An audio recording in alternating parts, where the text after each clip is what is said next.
السلام علیکم ورحمۃ اللہ وبرکاتہ نحمده ونصلی علی رسول الکریم اما بعد فاعوذ باللہ السمیع العلیم من الشیطان الرجیم من همزه ونفخه ونفثه بسم اللہ الرحمن الرحیم۔ سب سے پہلے میں شاعر مشرق ڈاکٹر علامہ اقبال رحمہ اللہ کا ایک شعر جو ہے اس پاکستانی عوام کے سامنے رکھنا چاہوں گا،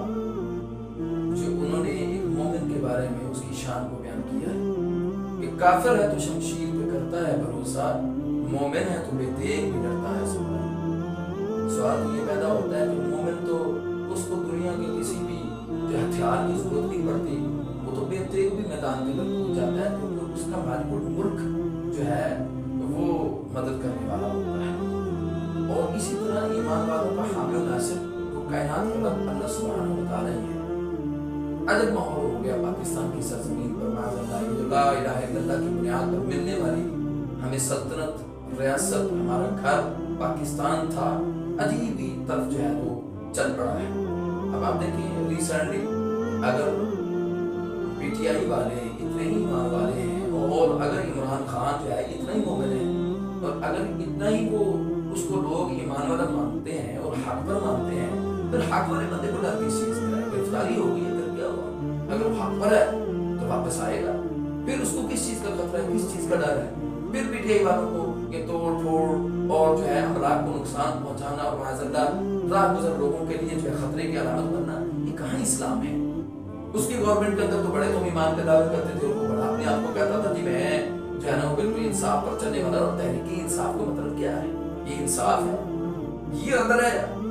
کہ اس وقت جو ہے تحریک لبیک والوں نے جب احتجاج شروع کیا اور انہوں نے تو اس وقت یہ بڑے دعوے کرتے بتاتے ہیں کہ آج اسلام کے اندر احتجاج کرنا اور رستے روکنا جائز ہے۔ ان کے اوپر تو بڑا چڑھ دوڑا اور معاذ اللہ ان کے خلاف کتنا سخت آپریشن ہوا جس میں کئی جانی اور مالی نقصان ہوئے، اور ایک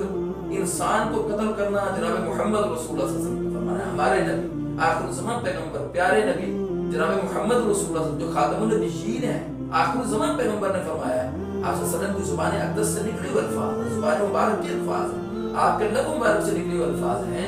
ایک انسان کو قتل کرنا پوری انسانیت کی قتل ہے، ایک انسان کی جان بچانا پوری انسانیت کی جان بچانا ہے۔ اس وقت تو انسانوں کی جانوں کی کوئی قدر نہیں تھی، اس وقت تو دین بڑا یاد آتا تھا، اب کہ اسلام نہیں ہے۔ یہ جو زمان پار کو یہ رخمار بنا رکھا ہے اور لوگوں کے لیے دشواری اور دقت پیش آتی ہے، ٹریفک بلاک رہتی ہے، بیچارے لوگ جو ہے وہ گھوم کر ان کو اپنے گھروں میں جانا پڑتا ہے، اور اب اگر گرفتاری ہو گئی ہے تو کون سی قیامت آ گئی ہے؟ ایمان کے سینیریو میں اگر حق پر ہے تو وہ چھوٹ جائے، اور پھر وہ جو گورنمنٹ کی محافظ ہے، جو ہمارے بارڈروں کی محافظ ہے، جو پاکستان کی حفاظت کرنے کے لیے ہماری پاک فوج بیٹھی ہے، اس کے خلاف معاذ اللہ جو ہے وہ زبان درازی کرنا، اور اگر زبان درازی کی ہے اور تم سمجھو کہ تم حق پر ہو اور اگر تمہیں پکڑ کر لے بھی گئے ہیں تو پھر تمہیں چاہیے کہ تم اپنے جتنے کارکنان ہیں ان کو بلکہ الیٹ کرو، اس چیز پر، اس چیز کے اوپر جو ہے نا وہ قائم کرو کہ بھئی میں حق پر ہوں تو انشاءاللہ ضرور باہر آؤں گا۔ حق والے کو تو ڈر ہونا ہی نہیں چاہیے، باطل ڈرتا ہے، کافر کا شمشیر پہ بھروسہ ہوتا ہے، کافر ہتھیاروں پر بھروسہ رکھتا ہے، کافر کے لیے ایٹمی بم جو ہے وہ اس کا بھروسہ ہے، ایمان والے کے لیے نہ کوئی ایٹمی بم ہے، نہ کوئی گن ہے، نہ کوئی توپ ہے، نہ کوئی شمشیر ہے، نہ کوئی تلوار ہے، نہ کوئی نیزہ ہے، اس کے لیے کچھ بھی نہیں ہے، اس کے لیے تو اللہ سبحانہ و تعالیٰ پر ایمان، علی ربہم یتوکلون، ایمان والوں کا تو توکل، بھروسہ، اعتقاد، ٹوٹل بلیو ان اللہ، یعنی اللہ پر یقین ہے، very blue that Quran is the word of Allah، کہ ہمیں یقین ہے کہ قرآن اللہ کی کلام ہے۔ اگر قرآن اللہ کی کلام ہے تو پڑھو ترجمہ کہ قرآن کے اندر اللہ سبحانہ و تعالیٰ مومنوں کی کیا جو ہے وہ شان، اور اللہ مومنوں کا انٹروڈکشن تعارف کیا کرواتا ہے، اور کچھ جو ظلم سے باز آ جاؤ، کس قدر پاکستانی عوام کو پریشان کیا اور عوام کو پریشان کر رہی ہے، یعنی آپ دیکھیں لوگ لوگوں کو مار رہے ہیں، مسلم کو مار رہے ہیں۔ اس پر مجھے مولانا رومی کی ایک جو ہے وہ کہاوت یاد آ گئی کہ بارش ہوئی، ہر طرف سبز و شادابی پھیل گئی، اور جناب پتے لہرانے لگے، درخت جو ہے لہرا اٹھے، شاخیں جو ہے بھاری بھری ہو گئی، جناب کونپنے کھل اٹھی، اور درخت آپس میں گفت و شریف کر گئے۔ وہ کہتے ہیں خدا غارت کرے ان لوگوں کو جو ہمیں کاٹ دیتے ہیں۔